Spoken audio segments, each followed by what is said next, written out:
Bien, ¿qué tal? ¿Cómo están? Buenas noches a todos. Bienvenidos a CICIT. El día de hoy hablaremos sobre tres áreas muy interesantes e importantes que interactúan entre sí para el bienestar del paciente. Estamos hablando de las unidades de central de esterilización, las unidades quirúrgicas y de recuperación.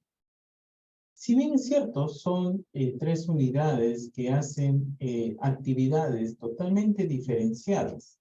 Si nosotros nos ponemos a detallar cada una de estas actividades, pues vamos a encontrar que hay ciertas coincidencias, pero que cada una es autónoma y realizan ciertas diversas actividades que van de la mano hacia la seguridad quirúrgica. Estamos hablando de la central de esterilización encargada de proveer instrumentos o productos esterilizados y con un alto nivel de seguridad para ser utilizado en nuestros pacientes. Las unidades quirúrgicas como quirófanos, estamos hablando del desarrollo de una intervención quirúrgica por intermedio de un equipo multidisciplinario que estas a su vez pueden ser de baja, mediana o de alta complejidad.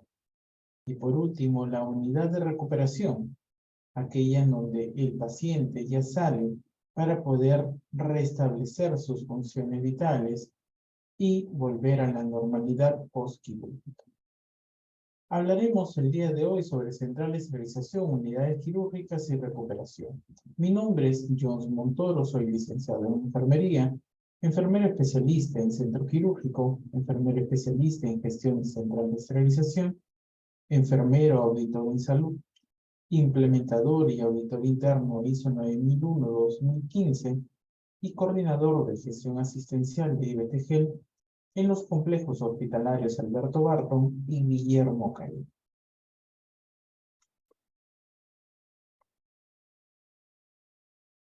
Que utiliza técnicas manuales e instrumentales operativas en un paciente, con el objetivo de investigar o tratar enfermedades o lesiones.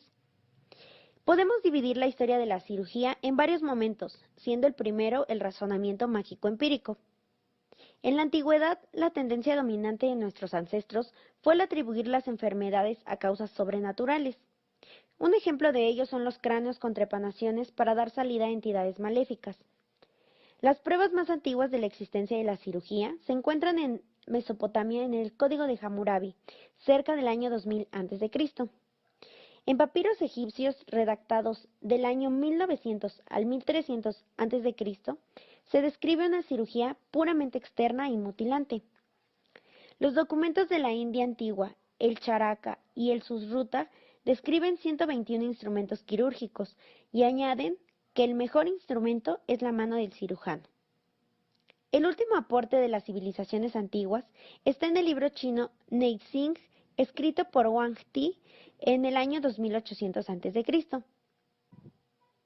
La siguiente fase sería en la Grecia clásica del siglo V a.C., donde comienzan a atribuir la enfermedad a causas naturales. En esta cultura se fundó la primera escuela quirúrgica, cuyos principales exponentes fueron Herófilo, quien en el año 340 a.C. describió la próstata, el duodeno y el hueso hioides, y Erasistrato, quien en el año 330 a.C. describe la anatomía del sistema nervioso central. En el siglo I después de Cristo, Aulo Cornelio Celso escribió una vasta enciclopedia donde describe características de la inflamación, que son calor, rubor, tumor y dolor. Posteriormente, en la Edad Media, los barberos cirujanos ejecutaban bajo órdenes y control de los médicos, al mismo tiempo que cortaban el cabello, realizaban sangrías, cauterizaban heridas, curaban fracturas y luxaciones. En esa misma época, había una clase especial de cirujanos, la de los cirujanos ambulantes, quienes iban recorriendo ciudades y castillos ofreciendo su servicio. Otro momento importante de la historia fue el Renacimiento, en donde el gran anatomista Andrés Vesalio describe por primera vez la anatomía del tercer molar y propone la intervención quirúrgica con osteotomía para conseguir la exodoncia de este molar. Asimismo, comienza el uso de forceps y elevadores para la extracción dental. En ese momento de la historia, los españoles estaban descubriendo América, y al llegar a México y Perú notaron la habilidad de los indígenas para controlar el dolor con uso de plantas narcóticas y estupefacientes como el peyote y el toloache. La siguiente fase histórica es la Edad Moderna. En 1800, Davy ensayó el uso del óxido nitroso en el mismo, constatando insensibilización por un periodo corto de tiempo y un despertar eufórico. Este gas fue llamado hilariante por sus efectos. En 1844, Horace Wells, dentista americano, realiza en sí mismo los primeros experimentos de anestesia mediante la inhalación de gas hilariante. En 1846, Morton y Jackson realizan la primera operación pública bajo la acción del éter en el Hospital General de Massachusetts. Años después, en 1853, Alexander Wood inventa la aguja hipodérmica. En 1860, se aisló la cocaína de las hojas de la coca, y en Viena, Karl Kohler y Sigmund Freud estudian los efectos anestésicos locales de la misma. Hacia 1875 se acepta el método de Joseph Lister de utilizar apósitos de ácido fénico, abriendo la era llamada de la antisepsia. Posteriormente, Louis Pasteur postuló la teoría del origen microbiano de la enfermedad, que tiene como principio la esterilización por calor, asegurando que de ser cirujano jamás introduciría un objeto en el cuerpo de un paciente sin antes pasarlo por la flama. En 1878, en Alemania, von Bergmann fabrica la primera autoclave y como consecuencia el uso de la asepsia se impone gradualmente. Las manos de los cirujanos no fueron susceptibles de esterilización. Holstedt en Norteamérica, Mikulicz en Alemania y Chapot en Francia comienzan el uso de guantes de hule estériles para protegerlas. En 1895, William Röntgen descubre los rayos X, y la aplicación de ellos a la clínica y la cirugía resultan decisivos. En 1900, Lanster descubre los grupos sanguíneos y comienzan a permitirse las transfusiones de sangre, con resultados que repercuten de forma dramática sobre el ejercicio de la cirugía. En 1938, Gross hace por primera vez la ligadura y sutura del conducto arterioso persistente. Y 10 años después, en 1948, Howell y Holt descubrieron los anticoagulantes, ampliando todavía más las posibilidades de tratamiento quirúrgico que para nuestros días han hecho posible incluso la aplicación clínica del trasplante de órganos. Con el paso del tiempo, la cirugía ha ido evolucionando a la par de la medicina, los avances científicos y las necesidades de la gente. Esta fue la historia de la cirugía. Muchas gracias por ver este video. Espero que haya sido de su agrado. Hasta la próxima.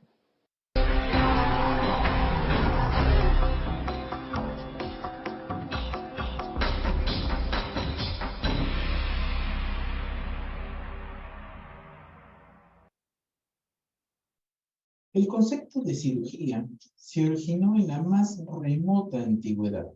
Su nombre, derivado del griego, habla además de su linaje mitológico. Según su etimología, el término significa rama de la medicina que trata los padecimientos por medios manuales e instrumentales y comprende el tratamiento integral de los enfermos que se atienden con esta disciplina. La cirugía es uno de los resultados del desarrollo del conocimiento humano. Su evolución ha acompañado paso a paso los cambios sociales, económicos y culturales a lo largo del tiempo. Muchos de estos cambios se están verificando ahora mismo y están en planeación e innovaciones insospechadas que habrían de surgir en el futuro. Los historiadores se afanan por encontrar pruebas de actos quirúrgicos ejecutados en la prehistoria. Y aunque se puede aprender mucho del estudio de los restos óseos, instrumentos y huellas del hombre primitivo, es difícil llegar a conocer la actitud mental que tuvieron nuestros ancestros frente a los problemas de enfermedad y muerte. Sin ir muy lejos, en nuestro país, hace años tuvimos la cultura Paracas. Esta cultura, pues, tenía dentro de sus actividades realizar las trepanaciones craneanas. También se encontraron vestigios de curaciones de fracturas a través de fijaciones externas.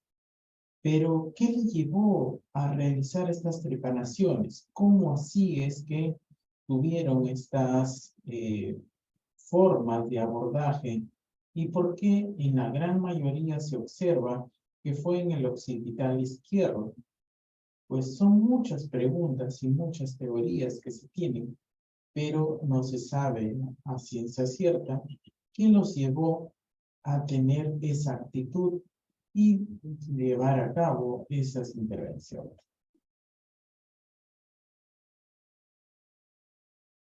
Los quirófanos se ganan su propio espacio en los hospitales.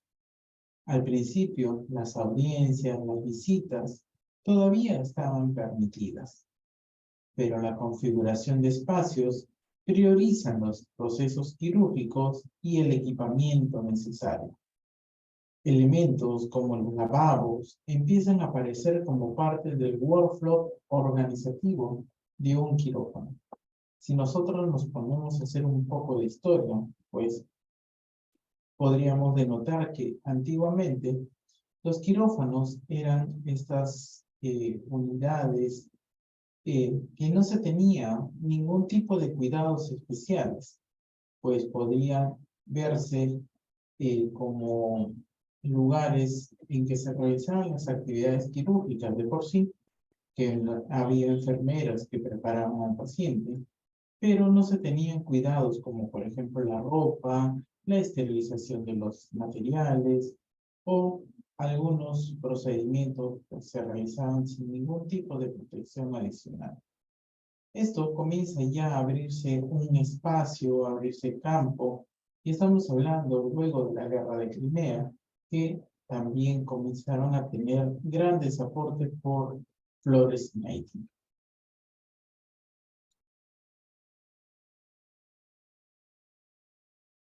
A partir de este punto, la velocidad de evolución se incrementa. Los quirófanos empiezan a adquirir un carácter muy técnico. En 1931, Paul Nelson desarrolla en el Hospital de Lille el primer quirófano moderno donde se preocupa de la correcta iluminación, protección del espacio quirúrgico y donde se implanta la separación de flujos limpio y sucio. El concepto se va refinando sucesivamente para incorporar los avances tecnológicos de la época. Y es que no era nada fácil para aquella época dar pase a estas innovaciones, a estos nuevos descubrimientos y que de esta manera ponían al margen todo lo contaminado. Airlocks para controlar la presión de aire y el ambiente esterilizado, y unidades de climatización separadas. Incluso la iluminación está dispuesta en el exterior para facilitar el mantenimiento sin molestar en el espacio operatorio o crear algún tipo de problema de infección. El concepto de quirófano a prueba de gérmenes se lleva al extremo, donde el paciente forma parte de una especie de cadena de montaje por la precisión y parametrización del flujo de operaciones. Y aquí ya podemos notar cómo es que se comienzan a tener estas ya nociones de mantener al margen la contaminación. Recordemos que en los años 1800, por ejemplo, siglo XIX, no se sabía con exactitud qué producía las enfermedades. Y fue gracias a Louis Pasteur que comenzó a poner a prueba esta teoría y desencadenó la teoría de enfermedades producidas por gérmenes. Desde ahí comenzaron a acrecentarse estas nuevas actividades, estas innovaciones para el área quirúrgica.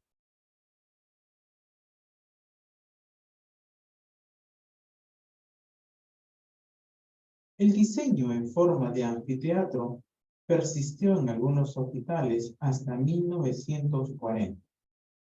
Por ello, se continúa llamando quirófano a las salas de operaciones. Estos estaban construidos con una gran claraboya arriba. Una claraboya es un gran tragaluz, por donde entraba la luz natural para que el cirujano pudiera realizar la actividad o la intervención sin ningún tipo de problema. La audiencia, las visitas, los invitados se encontraban alrededor. Hoy en día se define al centro quirúrgico como la unidad operativa compleja donde confluyen acciones quirúrgicas, pudiendo ser programadas o de emergencia. Es una unidad crítica y compleja.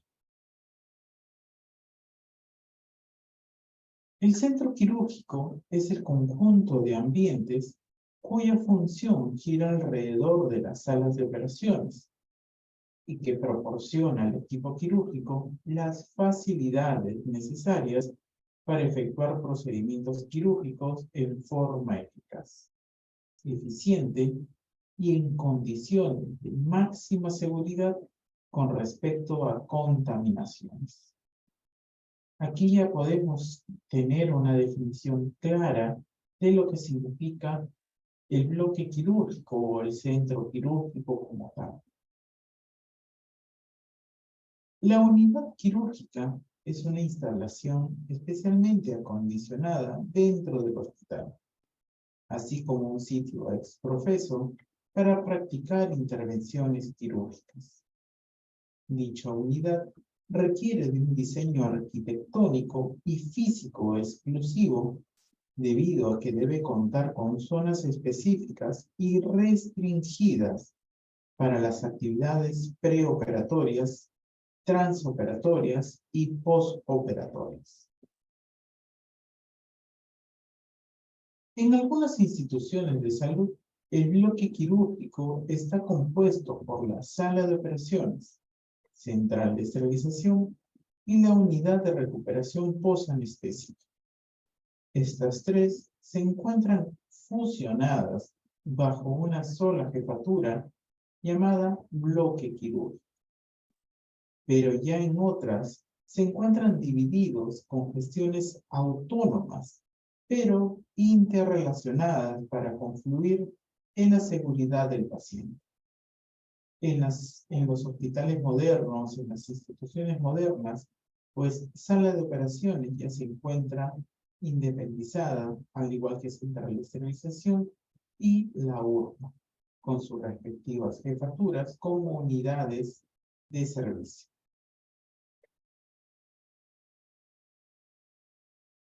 La estructura física deberá estar orientada al logro de una funcionalidad que permita realizar las técnicas quirúrgicas. De esta manera, gracias a la infraestructura, el equipamiento y el recurso humano, siendo este de vital importancia para el desarrollo de las actividades quirúrgicas necesarias.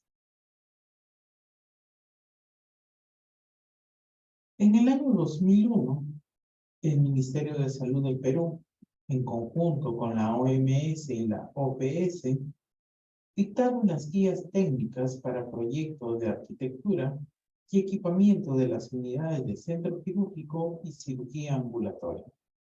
Aquí nos narra cuáles son aquellos equipos mínimos indispensables, la infraestructura mínima requerida para poder realizar las intervenciones quirúrgicas. El diseño del centro quirúrgico está condicionado por normativas a seguir y de acuerdo a sus delimitaciones.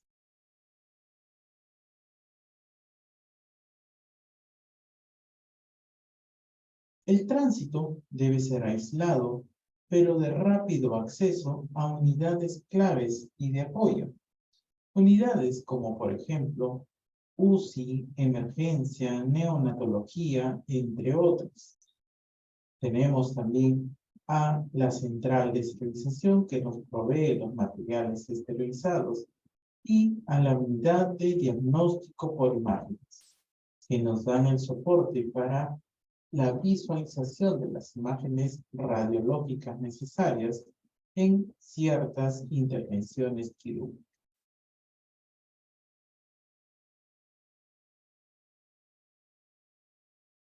Es importante considerar que por las funciones que se llevan a cabo en el centro quirúrgico, este debe ser fácilmente accesible y seguro, evitando factores de riesgo, por lo que preferentemente debiera estar ubicado en la segunda planta del hospital.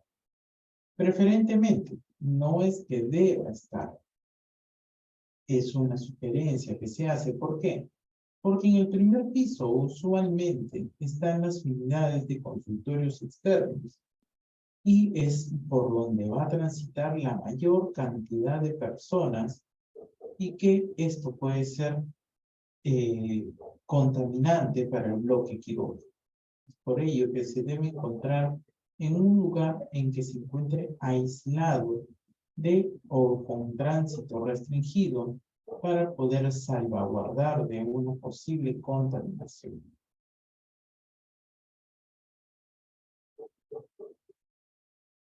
Para su buen funcionamiento,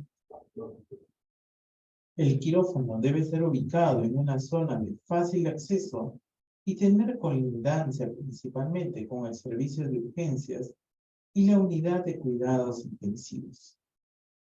De ser posible, debe estar alejado de áreas con tráfico pesado de personas, de servicios como consulta externa y en general de cualquier área donde haya pacientes infectocontagiosos. Es necesario que toda unidad quirúrgica cuente con servicios básicos como radiología e imagen, laboratorio e histopatología, entre otros. La superficie de paredes y pisos debe ser lisa, de material no poroso, para facilitar su limpieza y mantenimiento.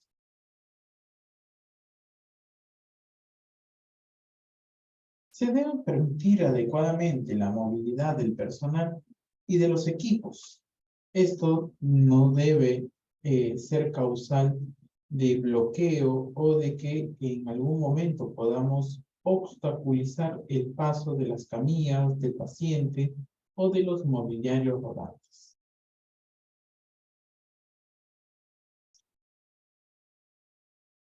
¿Qué objetivos tiene el centro quirúrgico? El centro quirúrgico tiene como objetivos: 1. Brindar seguridad al paciente. En todo momento, es su objetivo principal y primordial mantener esta seguridad. También brindar confort, eficiencia, facilitar las actividades de todo el equipo quirúrgico, reducir los riesgos relacionados con la actividad quirúrgica, ofrecer al paciente un servicio eficiente y de alta calidad. Reunir el talento humano y confluir con el espacio físico idóneo para desarrollar las actividades quirúrgicas. Hoy en día, en la mayoría de hospitales o de instituciones de salud, pues se tiene a los centros quirúrgicos como una adaptación. No fueron construidos bajo un diseño específico, sino que fueron adaptando ambientes para que se puedan desarrollar estas intervenciones quirúrgicas. Es por ello que muchas veces el espacio no es el idóneo y no se puede desarrollar de manera adecuada ciertas actividades por su gran limitancia. Es por ello que se debe tener, uno, como principal recurso al recurso humano. Esto es primordial. Sin la parte humana, sin el cirujano, sin el anestesiólogo, sin el instrumentista, sin el circulante, sin el personal técnico, pues no podemos desarrollar una intervención quirúrgica. El equipo multidisciplinario debe estar altamente calificado y cualificado para poder desarrollar estas actividades. debe tener una circulación restringida, dado por la alta contaminación que se puede dar por una circulación mayoritaria. Garantizar el bienestar del paciente en todo momento y gestionar una cultura de buen clima laboral. Debemos entender que el centro quirúrgico como unidad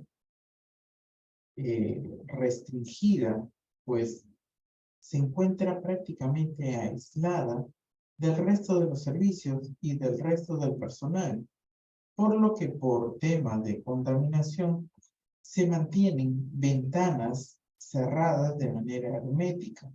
Por lo tanto, muchas veces dentro de estos servicios no sabemos si es de día o de noche, dada que se encuentran con luz artificial constantemente.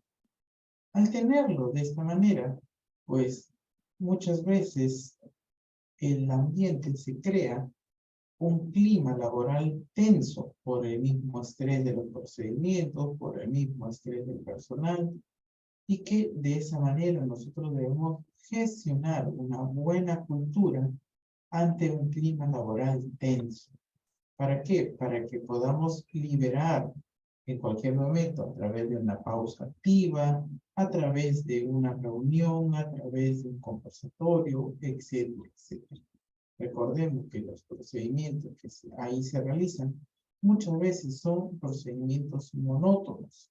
Por lo tanto, debemos salir de esa monotonía, romperlo y establecer estas estrategias para mantener el buen clima laboral funcional.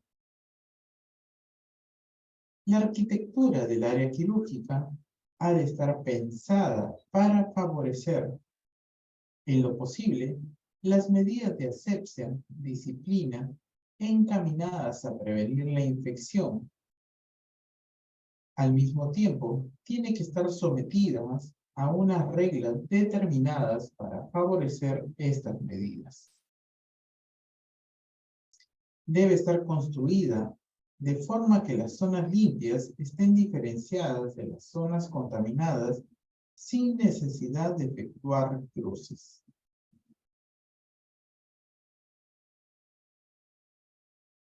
Una intervención quirúrgica puede ser programada o de emergencia, puede ser ambulatoria u hospitalaria.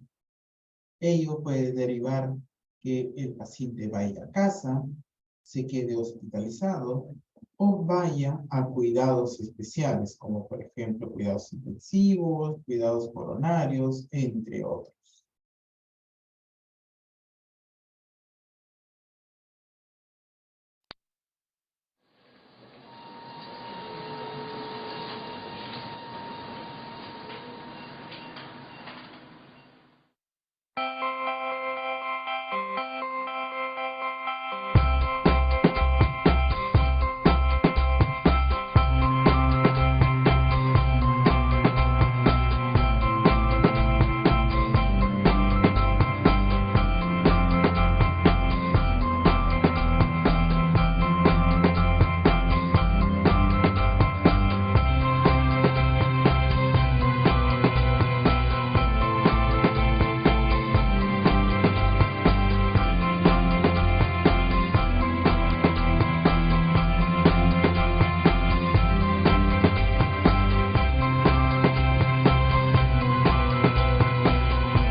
El centro quirúrgico está dividido en 3 grandes áreas. En área negra, en área gris y área blanca. Cada una con sus respectivas características, con sus respectivas peculiaridades y con sus respectivas restricciones. Cuando hablamos de la área negra, pues nos estamos refiriendo a la primera área que le da de cara el centro quirúrgico. Es una zona que también llamada zona no restringida. Sirve como una antesala, se ubican las zonas administrativas y que es el contacto del centro quirúrgico con las otras unidades del hospital. En esta zona se requiere de mucha limpieza, pero no necesariamente de condiciones de asepsia. Es propiamente el área de acceso a la unidad quirúrgica. Por ella circulan médicos, enfermeras, técnicos, camilleros y en general todo el personal involucrado en la atención del paciente. Se debe circular en esta área portando bata o uniforme clínico. Esta zona estará comunicada con la zona gris mediante trampa de botas y trampa de camillas. Esta zona también se designa como área preoperatoria y en ella se revisan las condiciones en que es presentado el paciente y se realiza la mayor parte del trabajo administrativo. Hola Mary, buenas noches. Por favor, si pudieras desactivar tu audio.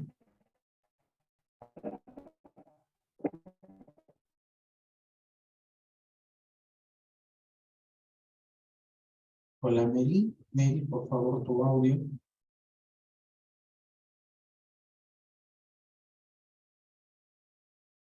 El hall de acceso es el espacio de recepción del centro quirúrgico en el que se concentra la circulación de pacientes en camillas, del personal que labora en la unidad, personal que traslada suministros o evacúa material usado o desperdicios, personal de mantenimiento y equipos.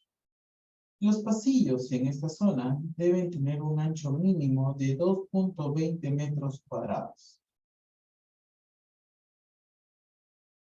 Se realizan las programaciones de cirugías para separar quirófanos de acuerdo a necesidad, a especialidad y los insumos o equipos a requerir. La Secretaría, en este ambiente se realizan funciones de manejo administrativo de la unidad, tales como recepción y despacho de información, archivo, administración del personal, y su área mínima será de 12 metros cuadrados.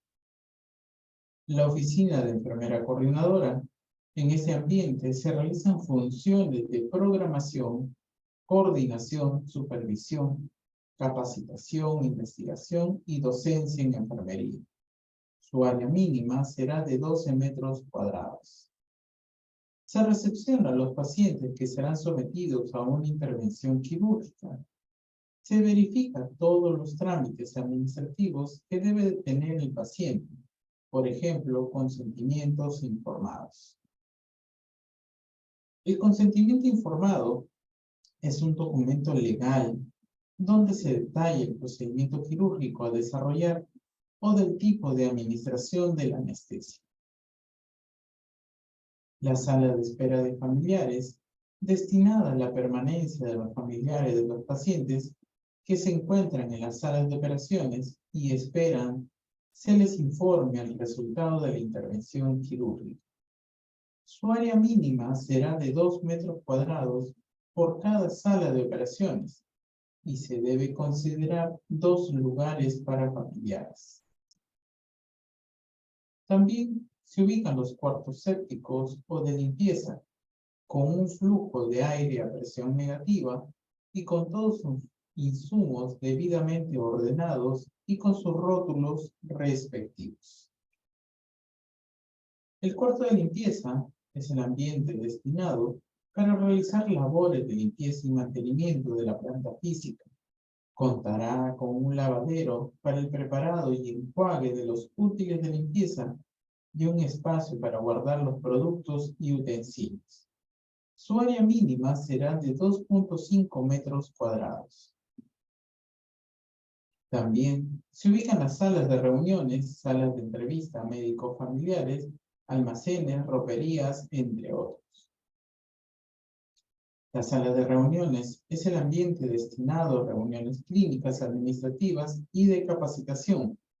Se calcula por las personas que harán uso del ambiente con un mínimo de 1.5 metros cuadrados por persona. Se encuentran los vestidores para el personal y también para los pacientes ambulatorios. Cuentan con baños y duchas. Los baños del personal, el número de servicios higiénicos estarán en relación al número de salas de operaciones y al número de personal que trabaja en la unidad. Estarán diferenciados por sexo y su área mínima será de 2.5 metros cuadrados por cada uno. Los vestuarios son exclusivos para el cambio de ropa quirúrgica. Su área mínima será de 8 metros cuadrados. En este sitio se ubican los sanitarios, las regaderas, los vestidores y las oficinas administrativas. Ahí el equipo quirúrgico cambia el uniforme clínico por el uniforme institucional por el uniforme quirúrgico. Se encuentra delimitado por la llamada zona negra, lugar exclusivo para la recepción de los pacientes, la cual debe estar provista de camas, camillas, bancos de altura, tripiés y una central de enfermeras dotadas del material y equipo necesarios para la atención al paciente en el preoperatorio inmediato.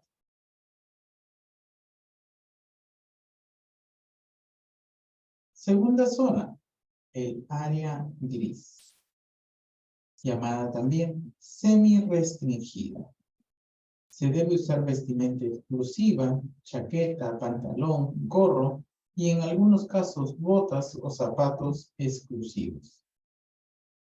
La enfermera de quirófano nunca debe olvidar que la correcta portación del uniforme contribuye a evitar contaminación o infecciones cruzadas que pueden poner en peligro la vida del paciente, lo que representa un mayor costo para la institución y para el propio paciente.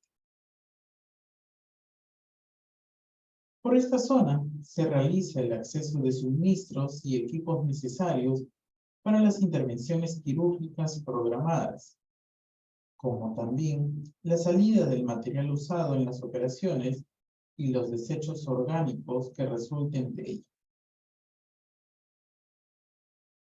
Como lo indica su color, esta área está sujeta a mayor restricción y también es conocida como zona limpia.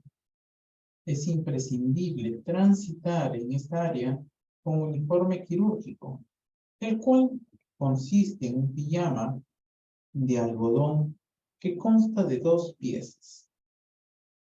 Una filipina o chaqueta con cuello en V de manga corta, pantalón amplio y con una abertura lateral, además del cubrepelo o gorro o turbante, cubrebocas o mascarillas y botas desechables o zapatos exclusivos del área. También se encuentra en el estado de enfermería y anestesiología, donde se realizan los registros respectivos de las intervenciones quirúrgicas.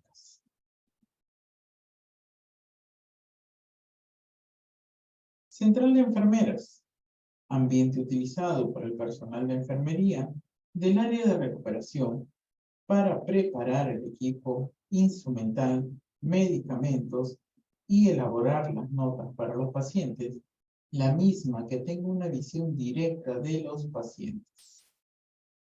También se ubica la unidad de recuperación posanestésica, donde la estancia del paciente es variable de acuerdo a su adaptabilidad postquirúrgica. Dentro del área gris también se ubica la zona de posoperatorio, en donde se recibe al paciente inmediatamente después de concluida la cirugía.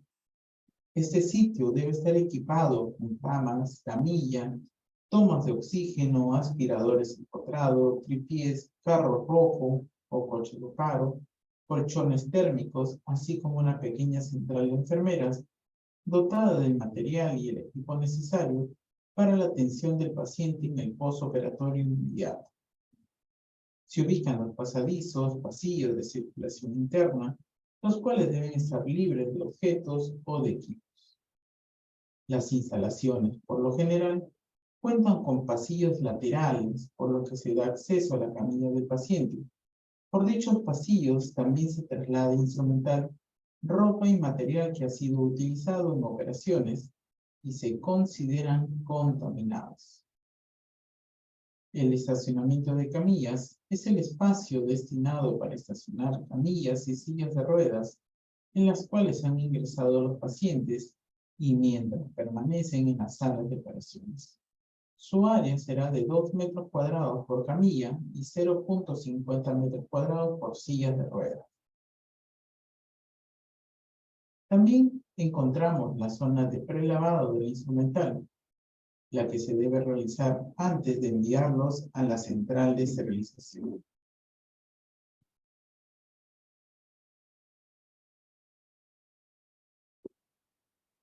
Área blanca, llamada también restringida, propiamente enfocada a los quirófanos. Es una zona de absoluta restricción, ya que se considera un lugar estéril y es en donde se realizan las intervenciones quirúrgicas. Es primordial que todo el personal que transita por aquí se apegue de manera estricta a ciertas recomendaciones, como portar correctamente el uniforme quirúrgico, debe contar con un aseo personal escrupuloso, uñas cortas, limpias y sin esmalte. No usar ningún postizo como pelucas, pestañas, uñas, pupilentes o lentes de contacto. Evitar el uso de joyería, pulseras, anillos, medallas. Evitar el uso de adornos en el cabello. Circular en una misma dirección, evitando el paso de materiales contaminados por áreas limpias. Mantener cerradas las puertas de esta zona durante todo el procedimiento quirúrgico. Observar estas recomendaciones permite ofrecer a los pacientes una mayor seguridad, pero sobre todo evita complicaciones por accidentes. Los lavabos exclusivos para lavado de manos quirúrgico que deben realizar todo lo del equipo multidisciplinario antes y después de cada cirugía. Los lavabos son el espacio destinado al lavado de manos del personal que accederá a las salas de operaciones. Su número dependerá de salas de operaciones, considerándose 2 lavabos para cada sala. Para cada lavabo se considerará un área de 1,5 metros cuadrados. Cerca de los quirófanos están instaladas tarjas para el lavado quirúrgico de manos, las cuales deben tener una profundidad adecuada para prevenir salpicaduras y evitar que se humedezca el uniforme. La salida de agua es por medio de un tubo elevado, de manera que permita mantener los brazos en posición vertical. Lo ideal es que las tarjas cuenten con un sistema electrónico para accionarlas, de modo que, una vez iniciado el lavado, no se tenga contacto alguno con las mismas. Anexa también se encuentra un ambiente de instrumentales quirúrgicos estériles, suministrados por la central de esterilización. Insumos y materiales estériles. Corresponde a un ambiente dotado de estanterías para el almacenamiento de ropa estéril, insumos e instrumental estéril necesarios para las cirugías. Su área mínima será de 8 metros cuadrados. En algunos centros quirúrgicos tienen instalado un ambiente de suministros farmacéuticos.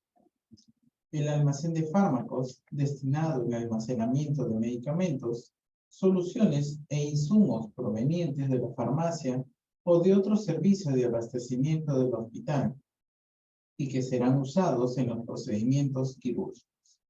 Su área mínima será de 6 metros cuadrados. Es requerible equipos mínimos necesarios para poder desarrollar una intervención quirúrgica, como una mesa quirúrgica, una máquina de anestesia, lámparas elípticas, entre otros. Infraestructura requerida bajo normativas nacionales e internacionales que hacen que una intervención quirúrgica sea segura. Es de vital importancia la climatización en los quirófanos para prevenir la proliferación microbiana. Se debe hacer una preparación previa al ingreso del paciente, revisar insumos y operatividad de equipos.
instrumentos quirúrgicos son esencialmente las extensiones de las manos de los cirujanos. Usarlos brinda muchas ventajas, sujetan los tejidos de forma más efectiva que los dedos. Además, pueden sostener otros instrumentos, por ejemplo, los portaagujas, que sostienen las agujas para suturar.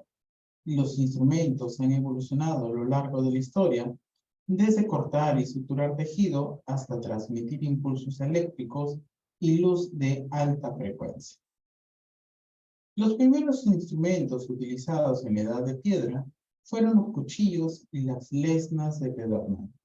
Igualmente fueron empleados otros materiales orgánicos como la madera, el cuerno y los dientes de animales y algunas conchas. El instrumental quirúrgico son las herramientas que emplea el cirujano en una intervención quirúrgica. Se diseñan de forma tal que permitan realizar las maniobras necesarias.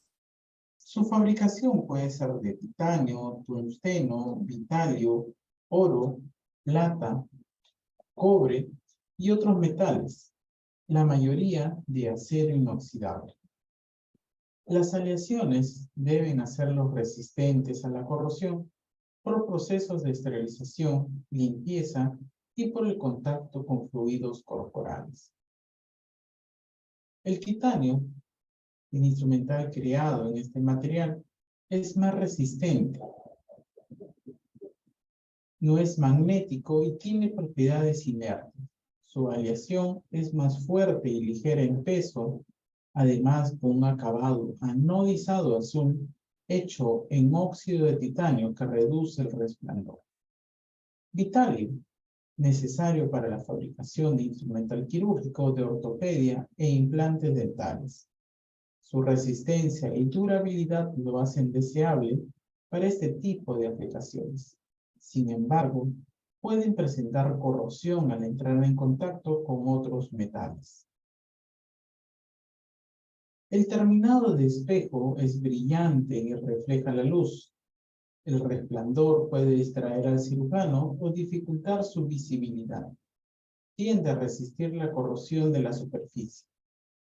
El terminado atomizado es mate y a prueba de resplandor. Para reducir el resplandor, se depositan capas protectoras de níquel y cromo en forma electrolítica. A esto se le conoce como terminado satinado. Este terminado de la superficie es un poco más susceptible a la corrosión que cuando está muy pulida, pero esta corrosión con frecuencia se remueve con facilidad. El terminado de ébano es negro, lo que elimina el resplandor. La superficie se oscurece por medio de un proceso de oxidación química. Los instrumentos con terminado de ébano se utilizan en cirugías láser para impedir el reflejo del rayo, y en otras operaciones brindan al cirujano mejor color de contraste, ya que no reflejan el color de los tejidos. ¿Qué es la central de esterilización? Pues a través de algunas preguntas, como ¿qué pasaría con nuestros pacientes quirúrgicos si no se esterilizaran los instrumentales o la ropa de quirófano? ¿Qué pasaría con los pacientes que necesitan curaciones de sus heridas? ¿Y qué pasaría si los instrumentales empleados para una cirugía se utilizan en otros pacientes sin la certeza que hayan sido esterilizados, con procesos confiables para evitar una infección posterior? Estas preguntas resumen perfectamente el papel que desempeña la central de esterilización. Concepto de CSSD. El Servicio Central de Esterilización es la unidad responsable de la descontaminación, preparación, esterilización, almacenaje y distribución de los productos sanitarios estériles utilizados en los diferentes servicios del hospital donde se requiera material estéril, entre otros quirófano, diagnóstico exploratorio, tratamiento, cuidados intensivos, etc. Tendencias europeas de diseño de CSSD. Siguiendo el concepto fundamental de una CSSD, sin duda es determinante la separación de zonas por barreras sanitarias definidas por los equipos de lavado y esterilización de doble puerta, que respectivamente definen el área sucia, la limpia y la estéril. Las CSSD en Europa tienden a definir estas tres zonas de manera que sea condición indispensable que los instrumentos se hayan desinfectado previamente al proceso de esterilización y que estos lleguen al almacén estéril solamente si han sobrepasado la barrera definida por los esterilizadores. Asimismo, destacar la importancia de la diferencia en la presión ambiental en cada zona para evitar posibles contaminaciones en el aire de la zona limpia y estéril. En todo momento el proceso está controlado por un sistema de monitorización y trazabilidad para asegurar un exhaustivo control de calidad. Aspectos arquitectónicos y de diseño. La localización del departamento, la definición del circuito, la provisión de suministros y una buena tría de los equipos de esterilización y lavado son determinantes para el éxito en la implementación del proyecto de una CSSD. En este sentido, una buena planificación y soporte por parte de un equipo especializado y solo con las herramientas adecuadas permiten definir los equipos para cubrir las necesidades específicas para cada hospital o centro de reprocesamiento. Matachana ofrece los servicios de consultoría y soporte a través de su red comercial especializada en el mundo, con una herramienta informática innovadora, el Easy Plan. Permite que todo el equipamiento planificado sea compatible, funcional y complementario, ergonómico y sanitario, cumpliendo con los estándares internacionales de calidad y producto sanitario. Zona de lavado. Conocida como zona de sucio. Es la puerta de entrada de todo el material contaminado procedente de los diferentes departamentos del hospital y que llega hasta esta zona mediante circuitos verticales u horizontales de comunicación. En esta área se desarrollan las acciones de tipo manual y preferentemente automático relacionadas con la limpieza y descontaminación de los materiales. Dentro del equipamiento más importante, destacamos las estaciones de lavado manual y los equipos automáticos de lavado y termodesinfección, tanto lavadoras desinfectoras como túneles para material de gran tamaño. Matachana ofrece un amplio rango de equipamiento de lavado y desinfección, producido en Europa y diseñado para atender tanto a las necesidades de los mercados emergentes como para los mercados con las más altas exigencias, incorporando los automatismos requeridos para una alta productividad. Zona de preparación y esterilización. Conocida como zona de limpio. En esta área se realizan las labores de inspección, acondicionamiento y embalaje del material descontaminado y que necesita ser esterilizado. Dentro del equipamiento más importante, destacamos las estaciones de preparación, las estaciones de sellado, los esterilizadores de vapor y baja temperatura y toda una serie de elementos auxiliares importantes que facilitan las labores de transporte, carga y descarga desarrolladas en esta área. Las zonas de preparación modernas se consideran sala blanca, en conformidad con la ISO 14644. Zona de almacenaje de material estéril. Es el área de almacenaje de los materiales estériles, una vez estos han sido esterilizados en los autoclaves de vapor o en los equipos de esterilización por baja temperatura. En esta zona encontraremos carros para la descarga de materiales que facilitarán la colocación de los productos esterilizados, ya sea en contenedores u otro tipo de embalajes. Personas.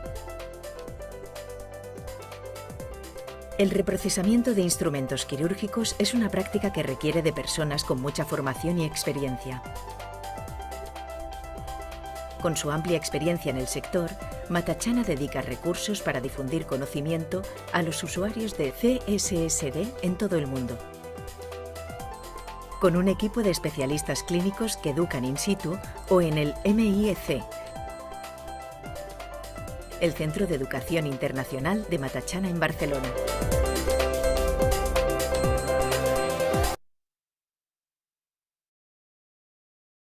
La central de esterilización es el servicio que recibe, acondiciona, procesa, controla, esteriliza y distribuye instrumental quirúrgico a todos los servicios del hospital con el objetivo de proveer un insumo seguro para ser usado con el paciente. El trabajo de la central de esterilización inicia con el fin de otros servicios. Debemos tener en claro la clasificación de Spaulding cuando hablamos de material no crítico, semicrítico y críticos. Cada uno de ellos tiene un proceso en el que debe seguir. Por ejemplo, los no críticos, una desinfección de bajo nivel. Los semicríticos, una desinfección de alto nivel. Y los críticos, la esterilización. La desinfección es el proceso físico o químico por medio del cual se logra eliminar microorganismos, pero menos las esporas. Esta puede ser de bajo nivel, de mediano nivel o de alto nivel. La desinfección de bajo nivel elimina las formas vegetativas de bacterias, varios tipos de hongos y virus, pero no elimina el Mycobacterium tuberculosis ni las esporas bacterianas. La desinfección del nivel intermedio elimina bacterias, hongos, virus y el Mycobacterium tuberculosis, pero no destruye esporas bacterianas. La desinfección de alto nivel elimina bacterias, el Mycobacterium tuberculosis, hongos y virus, pudiendo en condiciones especiales eliminar esporas. Tenemos desinfectantes de bajo nivel como el hipoclorito sódico, compuestos de amonio cuaternario y mercurios. A nivel intermedio, alcohol etílico al 70%, alcohol isopropílico, fenoles. Y en alto nivel tenemos glutaraldehído al 2%, glutaraldehído fenolado, ortoftaldehído, ácido peracético y peróxido de hidrógeno.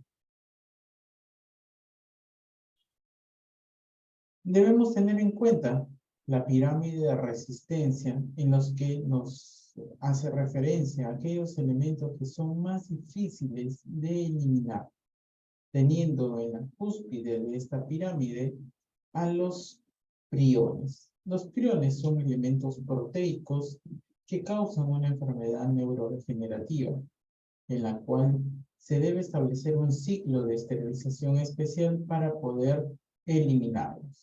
Luego de ellos tenemos las esporas bacterianas, las micobacterias, los protozoos, los virus pequeños sin envoltura, virus grandes sin envoltura, esporas fúngicas, formas vegetativas de bacterias y fúngicas, virus grandes con envoltura lipídica. La esterilización como tal es la eliminación de todos los microorganismos, incluidas las esporas, expresada en una reducción de microorganismos de 10 a la menos 6.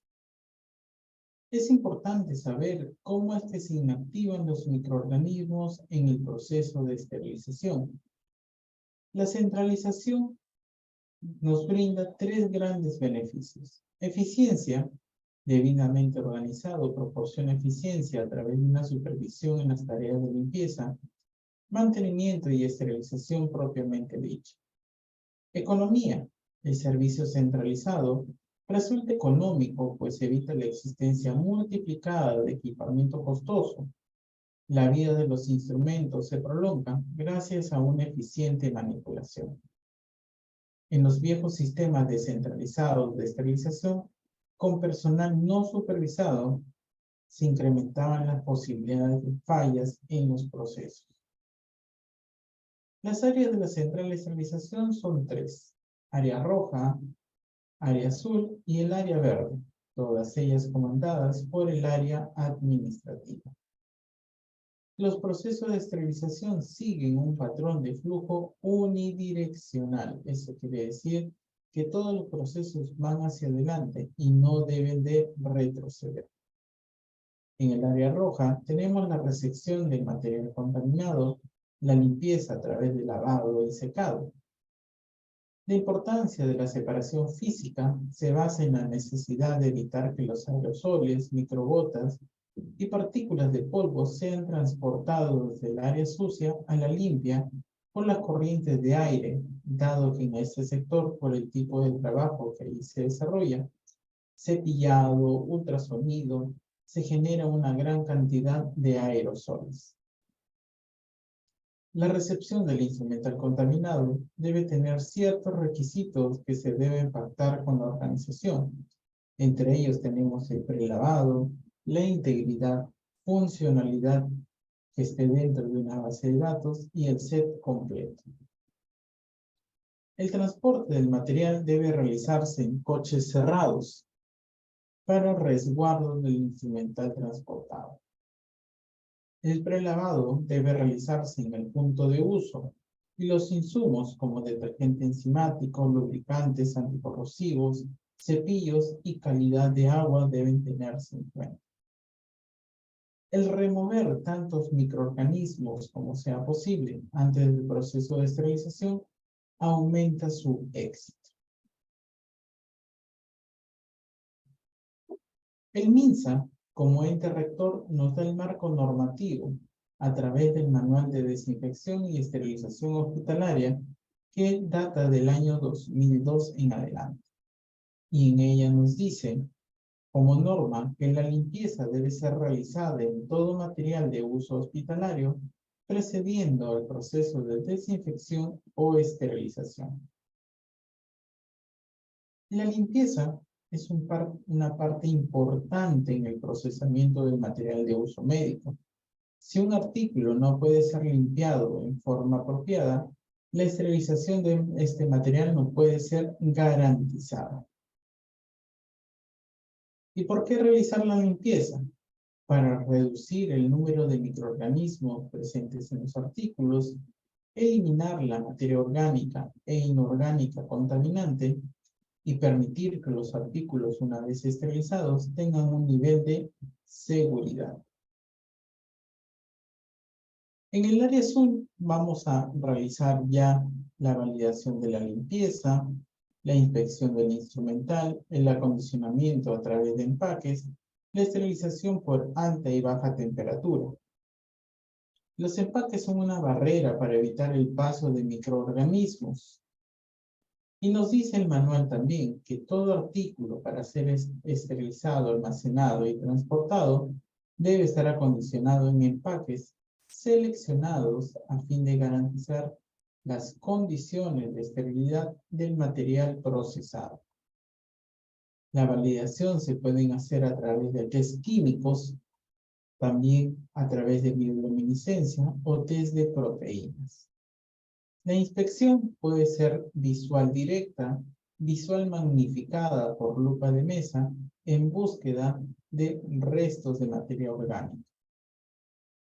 Los empaques son envolturas de uso único que deben mantener la esterilidad del contenido durante su almacenamiento, específico para la esterilización de productos para la salud, que debe permitir un proceso de esterilización eficaz y posibilitar la apertura séptica en el punto de uso. Estos pueden ser sistemas de barrera estéril o empaques protectores. El sistema de barrera estéril es el embalaje mínimo que impide el ingreso de microorganismos. Permite la presentación aséptica del producto en el momento de su uso. De acuerdo al grado, pueden ser empaques de grado médico o grado no médico. Pueden ser empaques de acuerdo al uso, desechables o reutilizables. Y de acuerdo a su flexibilidad, pueden ser empaques rígidos o blandos. El monitoreo de la esterilización se da a través de controles físicos, indicadores químicos e indicadores biológicos. El monitoreo de la esterilización a través de los controles físicos proporciona una evaluación en tiempo real de las condiciones en que se está desarrollando el ciclo de esterilización.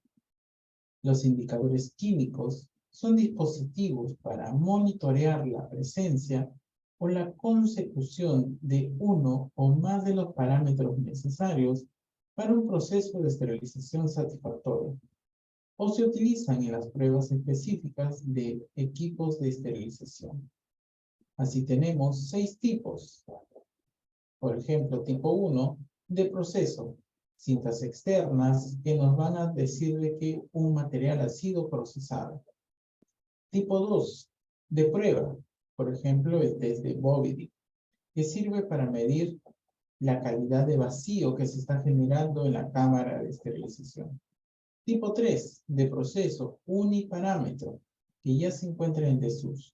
Tipo 4, de proceso multiparámetro. Tipo 5, de proceso los integradores. Y por último, tipo 6, los emuladores. Los indicadores biológicos son dispositivos que pretenden demostrar si las condiciones eran adecuadas para matar o eliminar a un gran número de esporas bacterianas altamente resistentes.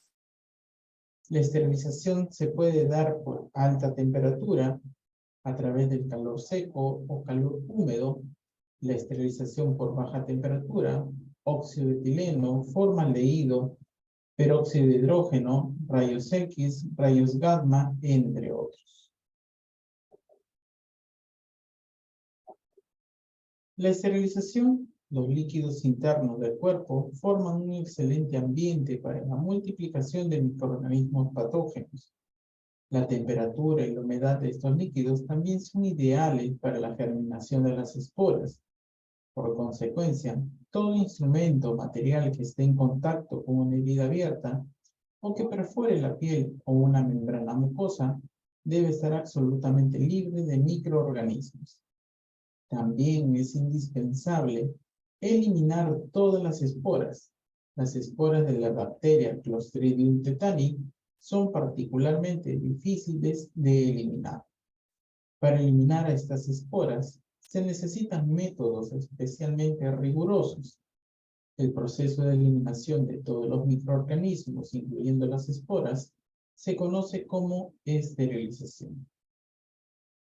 En las instituciones de salud se utiliza una amplia gama de productos sanitarios para el cuidado de los pacientes.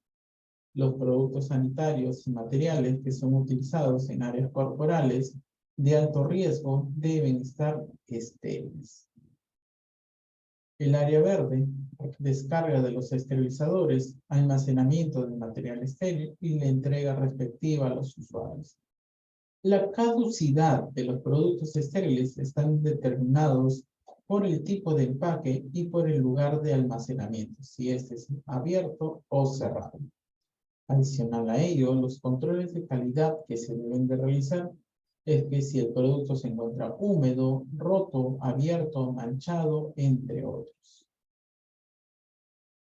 El transporte debe tener un resguardo para evitar la contaminación de estos productos esterilizados. El área administrativa, muchas veces olvidada dentro de los planes de construcción, contemplan oficinas, almacenes, zonas de confort, zonas de capacitación y pausas activas. El postoperatorio. Esta etapa se inicia una vez terminada la intervención quirúrgica y se retiran los agentes anestésicos, dando paso a la recuperación del paciente y su traslado a la sala de recuperación anestésica, lo que se encontrará próxima al quirófano. El traslado tiene gran interés para evitar mayores trastornos en el paciente y debe ser realizado un equipo con personal entrenado en el movimiento de pacientes que se encuentran bajo los efectos de los agentes empleados, pues en dependencia del grado de profundidad anestésica, la postura ejercerá influencia sobre la respiración y la circulación. Además, requiere una buena monitorización para la detección de posibles complicaciones que puedan aparecer durante el mismo. El postoperatorio puede ser inmediato, que es la fase de recuperación inmediata o posanestésica, postoperatorio inmediato o fase de postoperatorio intermedio, y el postoperatorio tardío o fase de convalecencia. Las fases de la atención posanestésica, en algunos hospitales y en los centros de cirugía ambulatoria, la atención posanestésica se divide en 3 fases.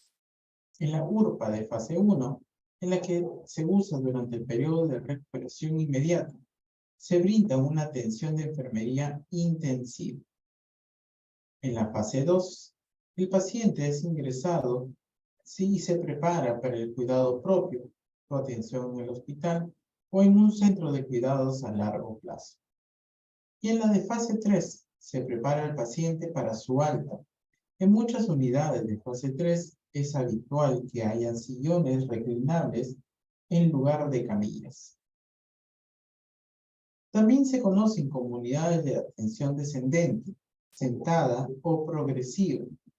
En muchos hospitales se combinan las unidades de fase 2 y 3. Los pacientes pueden permanecer en la URPA de 4 a 6 horas según el tipo de cirugía y los padecimientos preexistentes.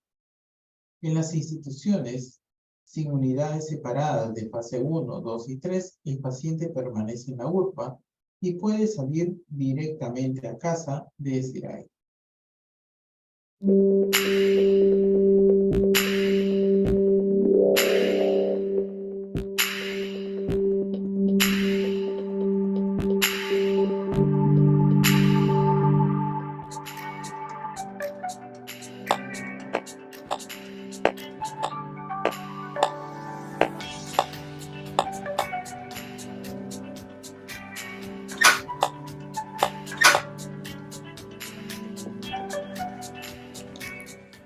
Es común que usted sienta dolor después de su cirugía. El dolor es una sensación desagradable, secundaria a un estímulo sensitivo por una lesión, drenaje o herida quirúrgica. Es una respuesta esperada después de una operación, pero no hay de qué preocuparse, es prevenible.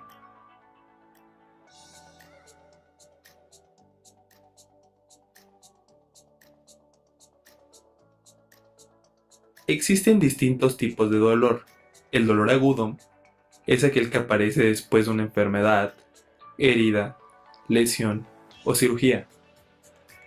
Este dolor por lo general dura poco y desaparece pronto una vez que se resuelvan alguno de estos problemas. El dolor crónico es aquel que ha durado más de 3 meses y puede ser más difícil de tratar. Puede ser secundario a cáncer, quimioterapia o dolor en el sistema muscular y articular. El dolor postquirúrgico es considerado un dolor de tipo agudo y sin un cuidado adecuado puede convertirse en un dolor crónico. Esto debido a causas quirúrgicas o factores propios del paciente, pero principalmente por un tratamiento analgésico inadecuado en los primeros días después de la cirugía. Se espera que en 7 de cada 10 pacientes su dolor postquirúrgico sea moderado a severo en las primeras 24 a 48 horas, por lo que usted debe platicar las alternativas de tratamiento analgésico con el equipo quirúrgico antes de su operación. Antes de la cirugía, es muy importante que realice una lista de los medicamentos y analgésicos que utiliza en la vida diaria. Anote dosis, horarios y el tiempo que ya tiene consumiéndolos. Si usted usa algún analgésico, oral, inyectable o en parche, coméntelo a su médico y no olvide traerlos consigo al hospital.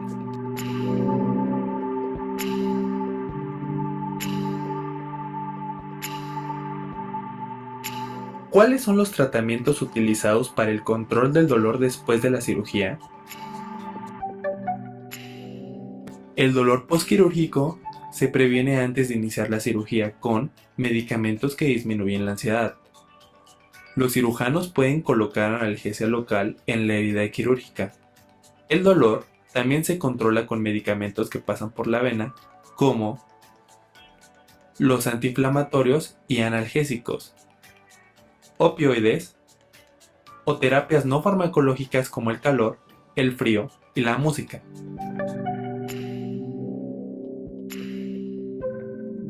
De acuerdo al tipo de cirugía, se pueden realizar los siguientes procedimientos analgésicos como son la analgesia epidural, donde utilizaremos un catéter muy delgado que se coloca en la espalda el cual está continuamente liberando medicamento. Las ventajas de este catéter son menor dolor al moverse y al respirar, menor uso de opioides y sus efectos adversos, una mejor función intestinal.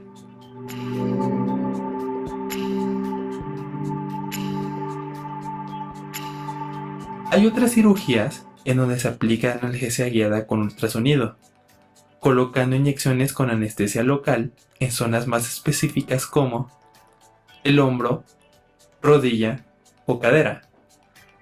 Sus ventajas son un menor dolor, mayor movilidad, menor uso de opioides y menos efectos adversos. Después de su cirugía, es importante que usted nos comunique cómo se siente. Usted puede experimentar dolor a pesar del tratamiento ya establecido y este puede ser dolor en la herida quirúrgica o fuera de ella. Puede estar localizado o ser difuso.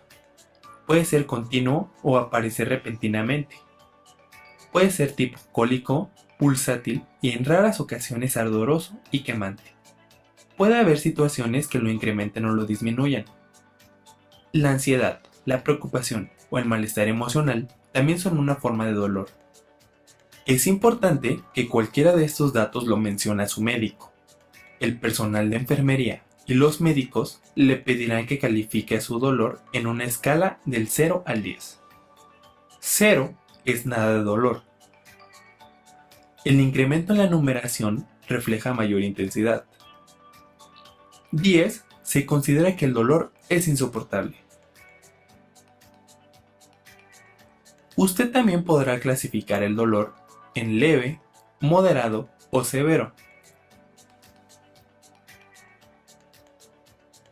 La experiencia del dolor es diferente de un paciente a otro. Queremos ayudarle a comunicar cómo es su dolor y cuánto le duele para medir la eficacia de nuestro tratamiento y mejorarlo de acuerdo a sus necesidades. Informa al personal de salud cómo se siente después de su cirugía. El dolor debe ser tolerable, le debe permitir respirar y moverse en su cama. Pero, ¿qué pasa si usted a pesar de estas medidas siente dolor? Si el dolor empeora o aparece un dolor nuevo, informe a su médico y solicite un rescate analgésico. El rescate analgésico es una dosis adicional de analgésico útil para complementar el manejo del dolor que ya tiene. Usted puede pedirlo las veces que sean necesarias hasta que su dolor sea tolerable y le permita estar confortable. ¿Hay efectos secundarios con los tratamientos para el dolor? Sí, algunos medicamentos pueden ocasionar náuseas, mareo, estreñimiento o malestar estomacal. Así que comuníquelo a su médico para aplicar un tratamiento oportuno. Muy importante, nunca trate de tolerar o aguantar el dolor. Esto puede retrasar su recuperación. Nosotros, su equipo médico, le vamos a ayudar. Nuestro objetivo es que usted tenga dolor tolerable para que pueda respirar profundo, moverse en la cama, deambular con ayuda, comer y reintegrarse rápidamente a sus actividades cotidianas. ¿Qué indicaciones debo seguir después de salir del hospital? Como medidas generales, evite caídas, de preferencia que su entorno esté despejado, sin alfombras o muebles que estorben. Tome sus analgésicos con alimentos ligeros. Siga las instrucciones de actividad física y las estrategias para sanar rápidamente. Puede continuar con tratamiento analgésico por un tiempo. Pregunta a su médico las precauciones que debe tener con los analgésicos, cuándo y cómo debe suspenderlos. Regresa al hospital en caso de que el dolor se descontrole o aparezca alguno nuevo. Si el dolor persiste después de 8 semanas, consulta a su médico. Para nosotros, es importante que su recuperación después de una cirugía sea rápida, se sienta cómodo y sin dolor. Y recuerde, no tener dolor es su derecho.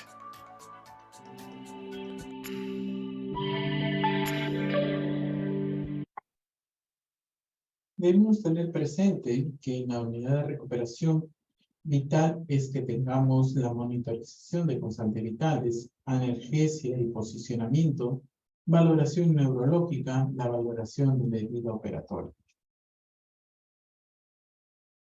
Consideraciones generales a tener en cuenta. Verificar siempre las vías respiratorias estables y permeables. Distancia entre los ascensores, obstáculos, personal no entrenado, ausencia de personal, entre otros. Siempre debe estar acompañado por un personal de salud. Evaluación y monitorización de constantes vitales. Soporte adecuado a la condición del paciente. Se debe tener listo siempre material y equipos para RCP. Verificación y purgado de vías periféricas. Siempre se debe verificar que se cuenten con todos los instrumentales y materiales antes de la atención a los pacientes. La Sociedad Americana de Anestesiología creó los estándares del cuidado posanestésico. Esos estándares son considerados como normas obligatorias y sobre ellos se sienta la jurisprudencia. Estándar 1. Todos los pacientes que hayan recibido anestesia general, regional o sedación deberán recibir cuidados posanestésicos apropiados. Estándar 2. El paciente que es transportado a la unidad de recuperación debe ser acompañado por un miembro del equipo anestésico. El paciente deberá ser evaluado en forma continua y recibir tratamiento, monitoreo y sostén apropiado para su estado durante el traslado. Estándar 3. Al llegar a la recuperación, el paciente será reevaluado y el miembro del equipo de anestesia que lo haya acompañado le brindará un informe verbal a la enfermera del área de recuperación. Estándar 4. El estado del paciente deberá ser evaluado continuamente en la recuperación. Estándar 5. El médico anestesiólogo será el responsable del alta del paciente de la recuperación. La unidad de recuperación es una unidad de alto riesgo. Por ende, todo profesional que interne a su paciente en ella tiene la obligación, el compromiso y la responsabilidad de un control y seguimiento postoperatorio. Enfermería en la URPA, miembro que aporta los cuidados al paciente inmediatamente después del procedimiento anestésico, quirúrgico o de otro tipo. El papel que desempeña es cerciorarse de la seguridad del paciente en su trayectoria desde la inconsciencia y la inestabilidad hasta la conciencia y la estabilidad. La vigilancia es crucial debido a que el paciente se encuentra en alto riesgo durante este proceso. Por ello, debe haber un desfibrilador, tomas para aspiración, equipo de urgencia y fármacos de reanimación. La recuperación es el proceso por el cual los pacientes deben regresar a su estado normoconsciente y lograr el nivel funcional más adecuado del cual sean capaces. Tenemos 3 fases. Una ventilación espontánea que se debe dar en quirófano, una recuperación de conciencia y estabilidad cardiopulmonar que se da en la URPA y la recuperación de la capacidad psicomotora en hospitalización. La URPA es la sala destinada a proveer cuidados posanestésicos inmediatos a pacientes que han sido sometidos a cirugías, procedimientos diagnósticos o terapéuticos bajo anestesia general, anestesia regional o sedación profunda, hasta que se alcancen los criterios de alta predefinidos. Las características físicas es que esta debe estar cercana al quirófano, acceso a cuidados intensivos, ayudas diagnósticas. El diseño debe ser de puertas amplias, buena iluminación, eficiente control ambiental. Cada unidad debe contar con oxígeno, aire y succión. 2 camas por quirófano, 2 camas por 4 procedimientos en 24 horas y sala abierta, habitación de aislados y zonas de materiales. La ubicación debe estar ubicada junto a la sala de quirófanos sin ascensores ni escaleras. Entre ellas, a fin de evitar demoras y dificultades relacionadas con el personal, o con fallas de servicio técnico, acceso a UCI y ayudas diagnósticas. El tiempo máximo para el traslado del paciente debe ser de 4 minutos. Las dimensiones deben de medir entre 8 y 10 metros cuadrados. Una iluminación debe estar bien iluminada con luz artificial y luz natural. Una climatización de 24 grados centígrados de temperatura y una humedad relativa del 50%. El dolor postoperatorio. El tratamiento del dolor postoperatorio es un factor determinante en la buena evolución del paciente en las horas posteriores a su intervención. Las horas inmediatamente posteriores a la intervención son las que generalmente cursan con una mayor intensidad de dolor y por tanto requerirán el uso de analgésicos potentes que hacen necesaria la monitorización rutinaria de ciertos parámetros. Los objetivos a conseguir en la analgesia serán procurar al paciente un ambiente de confort, tanto físico como psíquico durante su estancia, conseguir un nivel de dolor tolerable para el paciente, vigilar los posibles efectos secundarios de los analgésicos administrados. Como objetivo final, por el momento del alta de la unidad, el paciente debe presentar una puntuación de EVA por debajo de 3, preferentemente 0, estar consciente y orientado y presentar una ventilación espontánea suficiente. El temblor postoperatorio es una respuesta homeostática normal a la hipotermia. Es una actividad muscular involuntaria que incrementa drásticamente el rango metabólico. Al despertar de la cirugía, muchos pacientes tiemblan y algunos se quejan de sentir frío. El temblor resulta en tensión muscular, la cual frecuentemente lleva al cansancio. El temblor prolongado con frecuencia causa una incomodidad extrema en el paciente. Algunos pacientes reportan que la incomodidad del temblor postquirúrgico y la sensación de frío son aún peor que el dolor quirúrgico.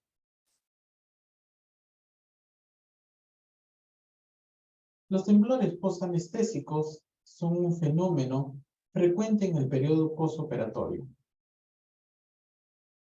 Según las series, la incidencia se sitúa entre un 10 y un 60%, dependiendo del tipo de estudio y de los anestésicos empleados. Aunque su etiología es todavía desconocida, se han atribuido múltiples causas, entre estas el empleo de diferentes drogas para la inducción y el mantenimiento de la anestesia, inhibición de los reflejos espinales y el dolor.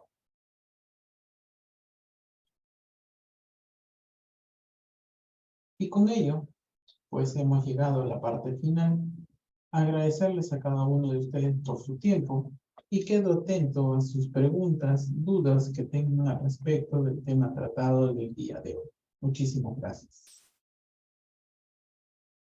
No sé si tienen alguna pregunta, por favor.